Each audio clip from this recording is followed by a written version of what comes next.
техникийн дагуу технологийн дагуу үйлдвэрлэл хийх хэрэгтэй. За мэдээж энэ норматив тэгээд тайлбарлах тэрийг уулзах бизнесийн үйл Би ондар компаниг хэрэглэгчдийн өдрөлөг болж байна. За нийт 12 аймгийн 36 сумаас 600 гаруй хүн гэж оролцож байна. За ерөнхийдөө бол үр тарианы аж ахуй, төмс хүнсний аж ахуй, за малчид оролцож байгаамаа. Би ондар компани бол үйл ажиллагаа явуулаа 9 жил болж байна. Өнгөрсөн жил бол ерөнхийдөө 350 аж ахуйтай 200 гаруй иргэнтэй хамтарч ажилласан байгаа. Манайх бол үндсэндээ бол 8 төрлийн бүтээгдэхүүнтэй энэ жил одоо 9 10 дахь бүтээгдэхүүнтэй ингээд хөлгөд навч байна. Төв аймгийн арга хол сумаас оролцож байна. Лидер компани үүсгэн байгуулагч Баяр сайхан гэж юм байна. За манай компани Биондор компанитай хамтран ажиллаад 3 жил болж байна. За гантаа жил байлаа өнгөрсөн жил. За тэрний өмнөх жил бас манай арга хостод бороо бас сайн байсан. Ингээд байгаль цаг уурын янз бүрийн нөхцөлд энэ гарааны Биондоргийн энэ шингэн бордоонуудыг өөрийнхөө одоо үр тарианы талбайд, мөн тосны ургамлын талбайд, тэжээлийн ургамлын талбайд бас эдний зөвлөмжийн дагуу доктортой агро технологийн цаг хугацаанд хэрэгжилж ирсэн. За ингээд үзэхэд харьцуулаад харахад хэрэгэлсэн талбай, хэрэглээгүй талбай хоёрын одоо зөрүү бол нэлээд ажиглагдж байгаа. Ялангуяа соёл хөтөлтийн үед энэ бордоо их үр дүнтэй. Мөн гантаа жилд бас сэргээшийн зориулттай бас навчин төгөхтөл их үр дүнтэй ийм бордоонууд байна. Одоо энэ цасцуудын дундуур ашиг бүгдл өгөөд энэ өдөрлөгт ирсэн бүх хүмүүсүүдэд баярлж байна. За ямар ч аль ч төрлийн тариалан байсан гэсэн одоо энэ бордоо маань маш их ашиг бүгдл өгч байгаа гэдгийг одоо ашиг бүгдл өгч хүмүүс ирж байна. Үр шимээ өгч байна. Би бол жимс жимсгний үндэсний холбооны төлөөлөл Жуперлма гэж хүн байна. Энэ бордооны онцлог бол одоо бус маш олон төрлийн бордоо байна шүү дээ. Энэ бордоо болохоор зэрэг хоёр онцлогийг би бол одоо цохож хэлмээр байна. Хамгийн нэгдүгээр онцлог юу гэхээр зэрэг экологийн цэвэр бүтээгдэхүүн хурааж авах гэж байгаа хэн боловч. Тэр дундаа одоо би өөрөө жимс зөгийн модны ийм хүн шүү дээ. Тэгэхээр энэ төлөөллийг би төлөөлж ирж байгаа учраас манай энд их нийцдэг одоо тийм бордоо байна. Тайлбар нь их хэл дээрээ гараараа барьж одоо юу гэдэг нүдэрээ харж ямар нэгэн дамжлаггүйгээр нэвтрүүлж байгаа. Шинжлэх ухааны үндэстэй гаргаж ирээ. Тэгээд одоо шууд хэрэглэгчдэд хүрч байгаагаараа онцлог. Тэгээд дээрэс нь тун одоо энэ Монголын өвөрмөц цаг уурын онцлогт тохирсон тунгаа монгол хэлээр нь гаргаж агаад очихлогдол нь байгаа байхгүй. Тэгээд одоо өнөөдөр энийг компани зохион байгуулж штэ энэ өндөр өдөрлөгийг. Тэгэхээр улсын хэмжээний тэгэхээр энэ төр маш их сайн дэмжээсэй гэж би дахин хэлэх гэж байна. За хоёрт нь ийм нөхцөл дундуур одоо биднийг жаахан тариаланчдаг жаахан чөлөөтэй байх үед энэ цаг үеийн оож одоо энэ өндөрлөг явагдаж байна л да.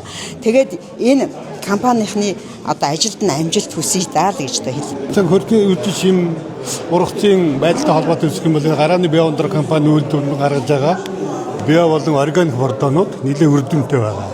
Сүүлийн үед манай тариаланчид бол үндсэндээ энэ эрдэс бордооны хэрэглээг нэлээд багасгаж за энэ ургамлын иш навчаар нургалтын хугацаанд борддог юм био болон органик шингэн бордоонуудад нэлээд судалгаа хийгдсэн нэлээд бас өргөн хэмжээгээр хэрэглээ сурталчсан байж байгаа. Ийм бордоонууд ингээд Биондор компанийн үйлдвэрийн гаргаж байгаа 7-8 төрлийн бордоо байна. Таримал тохирсон. Ингээд үзэх юм бол ялангуяа Улаанбуудаа юм уу цус Арабстар юм ингээд үдсэн судалгааны дүнгуудээс харах юм бол энэ бордоог хэрэглэснээр одоо жишээ нь цусбуудаан ургацыг каналта бордоог хэрэглээгөө хувьд таарсан бол 7-8 центнерээр.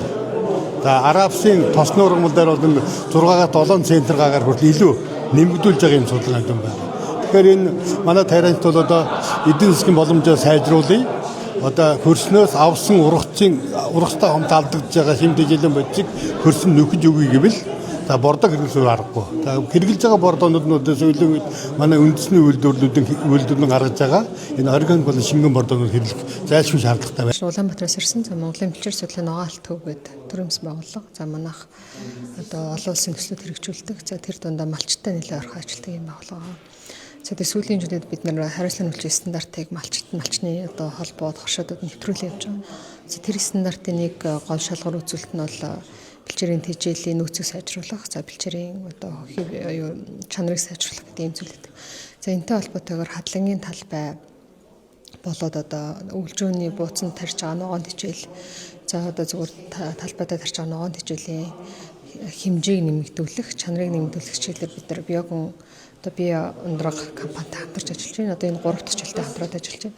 За ингээд бид нар өнгөрсөн жил бол Арангаан 3 сум, Өөр хангаан 3 сумын Сарлагтай 3 сумд нийт 40 орчим малч өрхөөл бордог хэрэгэлсэн. За ингээд хэрэглэхээр одоо тухайн ногоон хичээлд бол илүү маш сайн. Ялангуяа хадлан тэр хоёрт бол нэлээсээ үр дүн өгч. За тэгэхээр яйл болох эрт тариа тэрийгэ тарих одоо технологийн дагуу бордогоо хэрэглэх юм бол бараг 2 дахин илүү ургацсан болж байгаа байхгүй. Тэгэхээр энэ маань одоо бидний нэг сонирхоод байгаа нэг зүйл нь бол органик. Одоо ямар нэгэн байдлаар хими ямар нэг орсны арга ороогүй учраас энэ байгуулагч нь маш ихтэй. Тэгэхээр тэндээс гарч байгаа бүтээгдэхүүнийг бид нар олон улсад бас одоо сурчлагч нь таниулахад органик гэдэг утгаараа танигдана. За энэ утгаараа бид нар хамтарч ажиллаж байгаа. За өнөөдрийн зөвлөгөөн бол бас маш олон байгууллага энэ бие ундрах компанитай хамтарч байгаа юм байна. Дээр нь бас шин бүтээгдэхүүн гаргаж байгаа юм байна. Энийгээрээ одоо бид нар бас мэдлэг тэлсэн сайхан үйл ажиллагаа болж байна. Намайг Алтан Цэц гэдэг би одоо хөдөө аж ахуйн сургууль, мал аж ахуй биотехнологийн сургуулийг 2024 онд төгссөн. Тус жилээ болохоор хангаа уулын дөрөөцсөн бэлчээрийг одоо биогүн бордоо ашиглан сайжруулах сэдвээр бакалавр хамгаалсан үргэлжлүүлээд магистр тэлсэн суралцаад энэ сэдвийн судалгаагаа үргэлжлүүлж байгаа. Хангаа уулын ой тэрийн бүслүүрийн дөрөөцсөн бэлчээрийг одоо нөгөө бордод сайжруулах ажлын хүрээнд одоо бие ундраг компанид тэтгэлгээр 2024 болон 2025 онд туршилт судалгаа хийсэн. Үүний үр дүнд болохоор бид 1.5-аас 2 дахин их ургац буюу 10 болон 15 литр гагаар одоо литрээр ингэж бордож байгаа штайгаад тунгийн ялгаанд болохоор 150 мянган төгрөгөөр одоо ингэж бордоод одоо 2 дахин их ургац буюу одоо сая 500 мянган төгрөгийн ийм нэг ашигтай ажиллах эдийн засгийн үр ашигын тооцоо гарсан.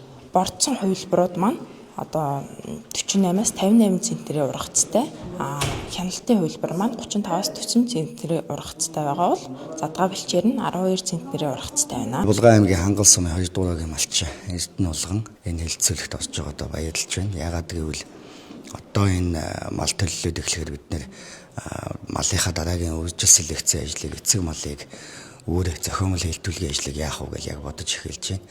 За хоёрт нь энэ 5-6 сар давагтаад бас ер нь энэ өдөө орон нутагт бэлчээр дарайтаад ер нь л ургамлын төлөлцүүлэлт сүйдж байгаа энэ үед ер нь нүүдлийн бэлчээрийн мал аж ахуй эхэлж байгаа мань мэт шиг хүмүүс яаж энэ бэлтээрийн төлөлцүүл ургамлын гац чанарыг дээшлүүлэх вэ гэдэг дээр ил хайгуул хийж байгаад харин энэ бие ундрагаас зохион байгуулж байгаа энэ арга хэмжээ бол нэлээд үүднөлөө өгөх юм байна. Судалгааны нэлээд өндөр тийм үр дүн гарцсан болохоор сонирхоод идлээ л дээ. Зөвхөн манай Хангал сум гэхэд жишээлбэл малын тоотлого бэлчээрийнхаа даацаас 4 дахин ихссэн байна.